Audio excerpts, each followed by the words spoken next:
오늘 이 시간에는 자동차 부품업에 있어서의 임금체계 개선 방향성에 대해서 알아보도록 하겠습니다. 저는 이번 강의를 맡은 FM어소시에이츠의 박민채 컨설턴트라고 합니다. 자동차 부품업은 우리나라 주력 제조업 11개사 중에서 고용 인원과 그 사업체 수에 있어서 굉장히 상위권을 차지하고 있는 국가 경제를 이끄는 핵심 산업이라고 할 수 있습니다. 특히 고용 인원적인 측면에 있어서는 무려 24만 명의 일자리를 창출하는 굉장히 영향력이 큰 사업인데요. 그러다 보니 미래차 산업으로의 전환에 대한 압박을 굉장히 많이 받고 있는 산업이기도 합니다. 그래서 각계 기업에서는 기술 개발을 위한 투자와 R&D 인력에 대한 수요가 굉장히 급증하고 있고요. 이러한 부분들에 대해서 정부 차원에서도 미래차 부품 산업법을 제정하여서 굉장히 정책적인 지원을 강화하고 있습니다. 그런가 하면 국내 업체의 70% 이상은 이런 미래차 부품으로의 전환에 특별한 대응을 하지 않고 있다라고 응답을 했는데요. 실제로 이 중에서도 자동차 부품업과 관련한 연구개발의 수행 경험을 가지고 있는 곳은 15% 미만에 불과했습니다. 이러한 실정들 때문에 국내 제품사들 대부분이 기술력의 한계력으로 인하여서 전기차에 관해서는 부품을 대부분은 납품하고 있지 못하는 상황이라고 합니다. 그 이유를 살펴보면 먼저 자동차 부품업은 굉장히 영세한 기업들의 비중이 압도적으로 높습니다. 보시다시피 국내 업체의 50% 이상은 4인 이하의 굉장히 영세한 규모이고요. 300인 이하의 중소기업이 전체 99.5%를 차지하고 있습니다. 굉장히 조직적인 측면에서 또는 인력적인 측면에서의 한계점이 분명히 존재하고요. 굉장히 완성차에 종속되어 있는 다단의 이런 하청 구조 때문에 어떤 납품가에 대한 협상력 자체가 굉장히 낮은 상황이죠. 지속적으로 원가 절감에 대한 압력에 시달리고 있습니다. 이러한 부분들 때문에 수익률 자체도 높지 않은 수준에다가 지속적으로 수익률이 저하되고 있는 상황입니다. 이러한 어려움들 때문에 미래 자동차에 대한 전환이 쉽지 않은데요. 연구개발을 투자를 확대하기 위한 사항으로서 애로사항을 한번 살펴보면 그 1위가 자금 부족, 그리고 2위가 R&D 전문 인력의 부족으로 꼽아주고 있습니다.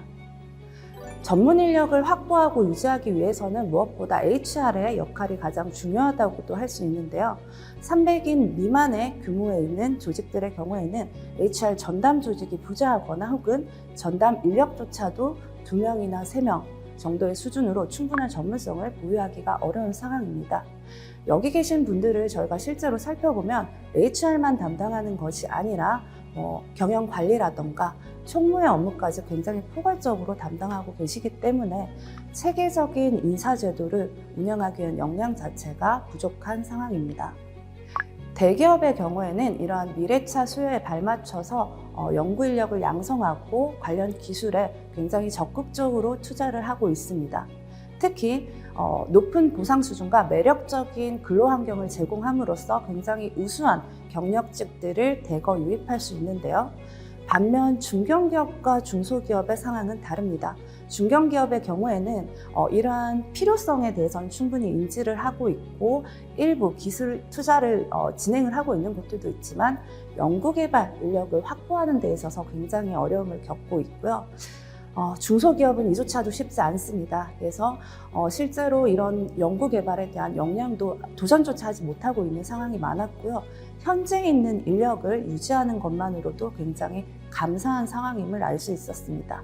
이러한 이유들 때문에 점점 더 대기업과 중소기업 간의 이 경쟁력의 격차가 벌어지고 있는 상황입니다.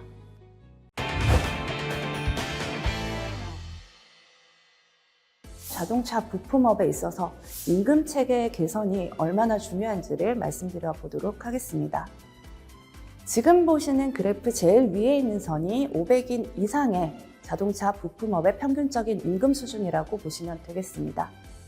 지난 30년간을 살펴보면 그 규모에 따른 임금 수준의 격차가 지속적으로 확대해 왔음을 알 수 있습니다. 특히 이 규모가 작은 기업일수록 이러한 격차를 더 크게 체감하실 수밖에 없을 텐데요. 최근 경총에서 발표한 자료에 따르면 이미 300인 이상의 대기업의 신입 초봉이 5천만 원을 초과했다라고 합니다. 반면 300인 미만의 기업의 평균적인 임금 수준은 3천만 원 초반대로 이미 이 격차 자체가 30% 이상 벌어진 상황입니다. 그러다 보니 이 중소업체에서는 굉장히 사람은 필요한데 대기업의 수준을 맞춰주기에는 이미 너무나 큰 격차가 벌어져 있기 때문에 굉장히 어려움을 겪고 있습니다. 두 번째 포인트는 경력직 채용의 확대입니다. 과거에는 대기업들이 정기 공채를 통해서 범용적인 인재들을 선발해서 육성하는 방식이었다면 2019년에 현대차가 이제 이런 공채를 완전히 폐지하고 수시 채용으로 전환을 하였습니다. 특히 지금 정기 공채를 아직 여전히 실시하고 있는 곳에서도 이런 수시 채용의 비중이 굉장히 높아지고 있는데요. 수시 채용이라고 하면 이 해당 직무의 경험을 이미 가지고 있고 그 전문성을 충분히 보유하고 있는 인력을 선발하여서 채용과 동시에 그 업무에 즉각적으로 투입을 하게 되는 굉장히 효율성을 추구하는 방식이라고 보시면 되겠습니다. 예전에는 대기업에서 공채를 통해 인력을 육성하고 이 육성된 인재들이 중견기업과 중소기업으로 퍼져가는 구조였다면 최근에는 중소기업과 중견기업에서 업무를 경험한 인력들이 상위 벤더 혹은 완성차 업체로 점프업하여서 이동하는 방향으로 변화하고 있는 추세입니다. 따라서 현재 인력을 유지하고 우수 인력을 확보하기 위한 이 인사 제도적인 특히 임금 체계에 있어서의 대안이 가장 절실하게 필요한 시점이라고 보실 수 있겠습니다. 자동차 부품업의 표준 임금 모델에 있어서의 공공적인 의의는 개별 기업에 있어서는 우수 인재를 확보하고 유지할 수 있는 임금 체계의 경쟁력을 강화하는 게 되겠고요. 그리고 중소기업과 중견기업 그리고 대기업 간의 이 임금 격차를 완화함으로써 궁극적으로는 원하청 간의 상생 협력의 기반을 마련하는 데 그 의의가 있다고 할 수 있겠습니다.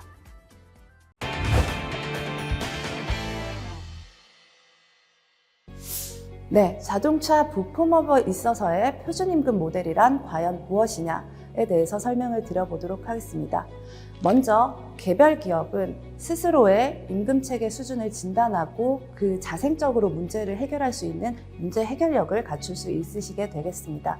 그리고 두 번째로 초고령화 사회에서 얘기되고 있는 정년 연장이라던가 아니면 계속 고용에 대한 부분 혹은 통상임금 범위의 변화 등 거시적인 노동환경의 변화에 대해서 어떻게 대응하는지 그 바람직한 사례들을 참고하실 수 있겠습니다. 그리고 마지막으로 경쟁력 있는 임금체계를 마련함으로써 우수인재를 확보하고 유지할 수 있는 기반을 마련하실 수 있습니다. 자동차 부품업의 표준임금 모델은 3단계로 구성되어 있습니다. 먼저 1단계에서는 저희가 시장임금 조사를 진행한 97개 기업의 임금 데이터를 정리하여 제시하여 놓았습니다. 이와 비교하여서 자사의 임금체계 수준이 어떠한 수준인지를 스스로 진단해 볼 수 있는 단계가 되겠고요. 2단계에서는 이 사업에 참여했던 24개 기업의 구체적인 이슈들을 저희가 사례와 함께 유형화하여서 제시하여 드립니다. 이를 참고하셔서 자사와 비슷한 이슈를 가지고 있는 곳들은 어떤 곳들인지를 참고하실 수 있겠고, 마지막으로 3단계에서는 2단계에서 언급된 이슈들을 구체적으로 어떻게 해결할 수 있는지에 대한 개선 방안들을 확인하실 수 있습니다. 이러한 방법론들을 가이드라인 삼아 궁극적으로는 자사의 임금 체계를 개선할 수 있는 그 개선안들을 스스로 수립해서 활용하실 수 있게 됩니다.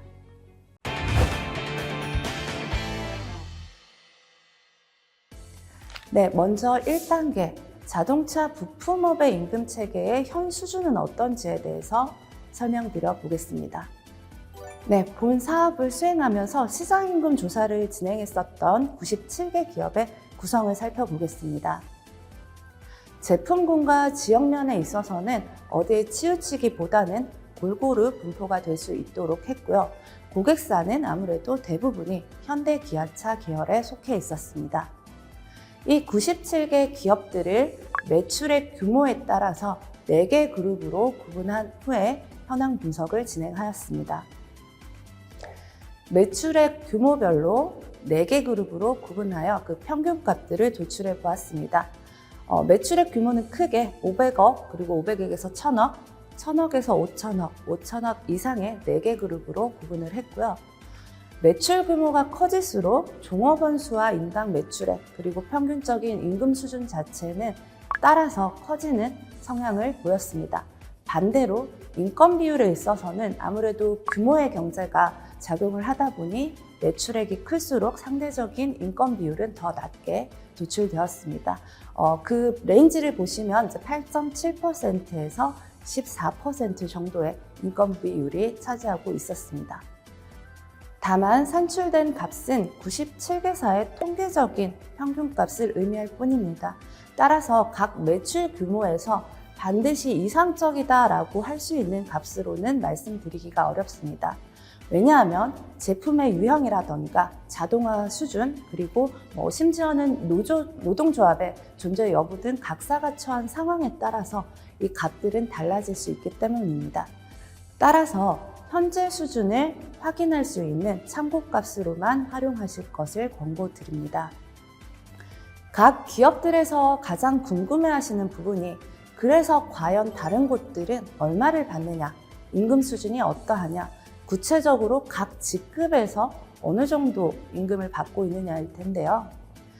이에 대한 답변을 좀 도움을 드리기 위해서 저희가 이번에 그 97개사의 그룹별, 직급별 평균 임금 수준을 도출해 보았습니다. 보시다시피 가장 아래에 있는 선이 500억 미만의 직급별 임금 수준이고요. 가장 위에 있는 선이 5천억 이상의 직급별 평균 임금이었습니다. 보시면 가장 높은 매출 규모의 그 그룹과 가장 낮은 그룹과의 격차가 평균 1,500에서 2천만 원 정도 유효한 임금 격차가 발생하고 있음을 확인하실 수 있겠습니다. 네, 두 번째는 매출 규모별 임금 곡선에 대한 부분이겠습니다. 직급별 평균값을 연결한 임금 곡선은 그 직급 연차에 따른 임금 수준의 변화, 그 민감도를 나타내는데요. 1,000억 이상의 매출 규모가 좀 큰 곳들에 있어서는 직급 연차가 올라갈수록 임금의 증가율, 즉 기울기가 감소하는 체감형의 형태를 많이 띠고 있습니다.